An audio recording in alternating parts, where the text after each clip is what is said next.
worked because I don't have a LinkedIn. I mean, I don't have it on my resume. And so they must have done that reverse tax filing and figured it out that way.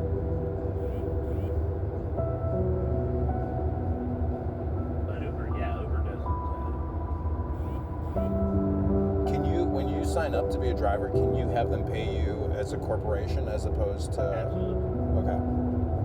Yeah, so you want to set up a corporation. That way, anything that you rent or gas that you know, all that stuff, you can write all that stuff off. Right. Be an LLC. Oh wow. Okay.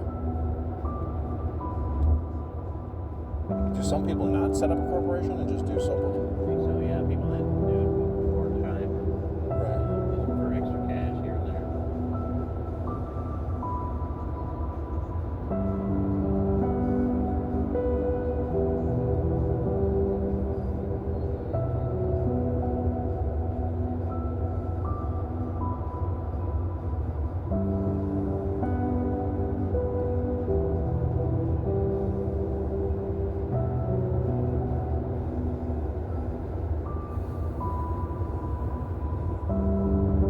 It really got green. I did.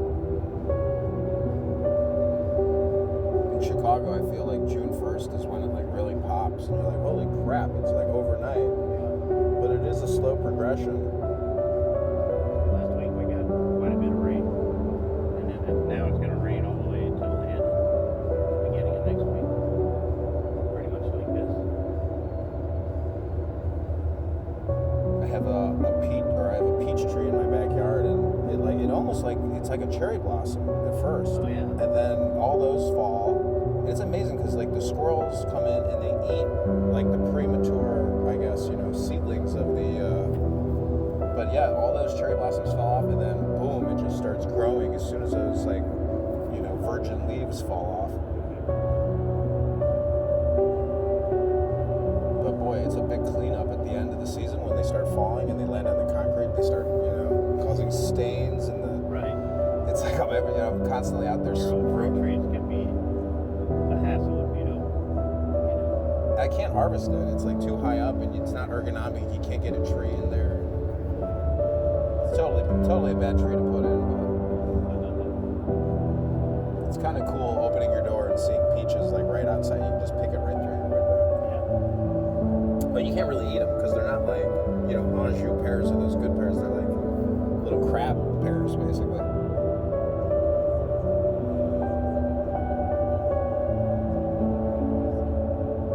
I like Kansas City a lot. I think it's a great Midwest town.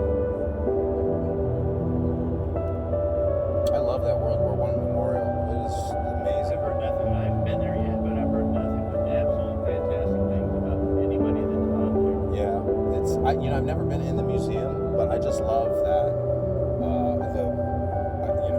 the work that they did. It's just remarkable. It's a lot like the Union Station, but it's just so incredible. They have these sphinxes with like their wings covering up their eyes. Oh yeah. It's so it's so unique. It's like a cult, or like 1920s America when they built it. And so many people died in it. It's just incredible. It's just unbelievable how many people, how Kansas came together and built that thing, because so many people here fought in that war. So many people died. It's just unbelievable. World War I is just like the craziest, nastiest thing ever. Yeah, I picked up a lot of older people that were like, from Germany or Oh wow. all over London, all that stuff, and they all, said that that's just an amazing piece of history there. They enjoyed it. It's part of their life. Their family went through all that shit. Yeah.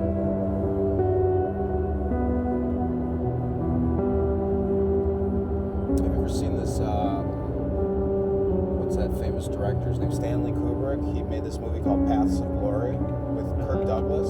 It's a black and white. It's like his first film, and it just shows like the insanity of these French generals, like do the assaults into just machine gun spray. It's like, how stupid could you be? Yeah.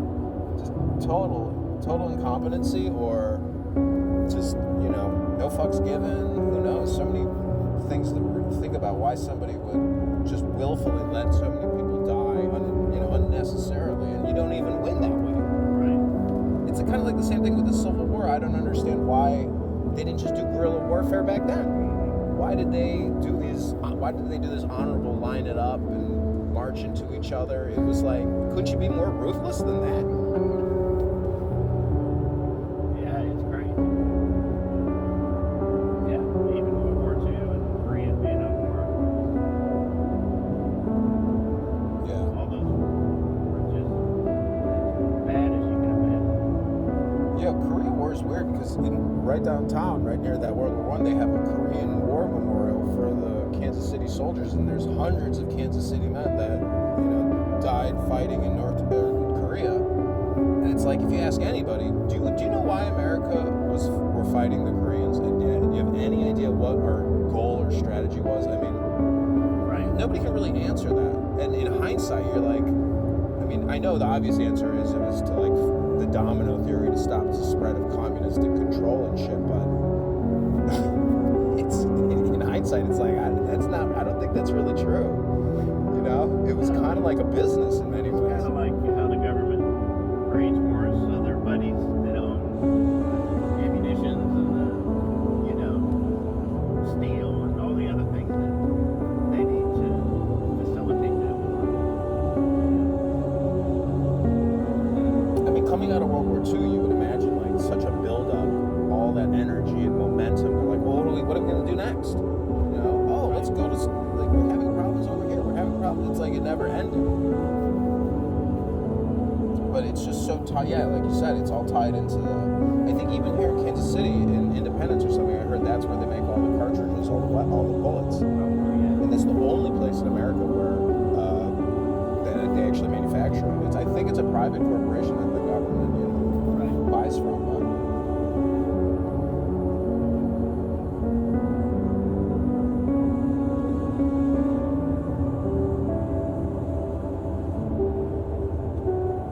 Have you ever seen a tornado in Kansas City? Yeah. I've been in. Kind of we went through one last week. There was one that, it wasn't an actual tornado. There was a tornado warning. And when I was driving these gals downtown, the volleyball players, the rain was going this way. And I was behind it. So that's kind of a good sign that you're a tornado. But yeah, we grew up in Kansas, so and we used to go jet skiing when the weather would get real bad, jump waves. That's fun. Yeah, you turn your jet ski into a submarine. Yeah, you literally could. You jump so high and then you sub it down, and then it would pop back up. That's Because fun. the waves were so big. Yeah, I surfed in a hurricane in Charleston, South Carolina once, and the waves were big, but it was a little too like rocky waves. It wasn't like good. Right, you get too choppy, and Yeah. you can't really do much with it. Yeah.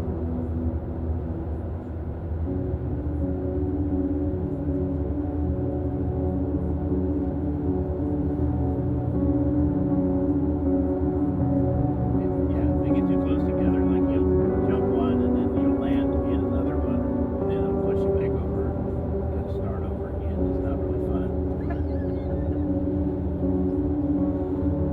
I bought a sailboat on Craigslist in Chicago for $2,000, and I never should have bought it because it leaks. But I just paid a guy $1,000 to like fix the hatch on it. So I'm hoping when I get back this weekend, there won't be rain in the boat anymore, or water in the boat. And but I want to take sailing lessons. I didn't really figure out how to sail last year, so hopefully this year I can figure it out. But if I lose my job, I really can't afford the slip fees anymore.